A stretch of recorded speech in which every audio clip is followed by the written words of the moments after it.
রব্বুল আলামিন বলেন, কালামা বাক্যে ইরশাদ করেন, ওয়ামা খালাকাতুল জিন্না ওয়াল ইনসা ইল্লা লিয়াবুদুন।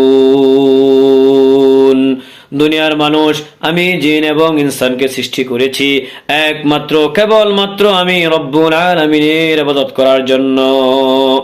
রব্বুল আলামিন অন্য আয়াতে ইরশাদ করেন, আফাহাসিবতুম আন্নামা খালাকনাকুম আবাসা ওয়া আন্নাকুম ইলাইনা লা তুরজাউন। দুনিয়ার মানুষ, আমি তোমাদেরকে এমনিতে সৃষ্টি করছি, তোমরা ধারণা করেছো, তোমরা ধারণা করছো আমি তোমাদেরকে পৃথিবীতে এমনিতে সৃষ্টি করেছি। না না, ওয়া আন্নাকুম ইলাইনা লা তুরজাউন। আর তোমরা এমন ভাবে দুনিয়াতে বিচরণ করছো যে তোমরা দুনিয়াতে এমন ভাবে চলতেছো যে তোমরা দুনিয়া থেকে কোশ্চিনকালেও আর যাবে না।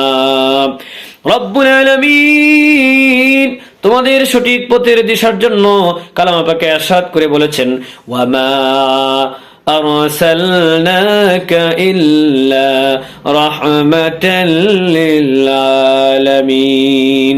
আমি প্রিয় নবী আমার হাবিব মুহাম্মদ সাল্লাল্লাহু আলাইহি ওয়াসাল্লামকে বিশ্ববাসীর জন্য রহমত স্বরূপ প্রেরণ করেছি।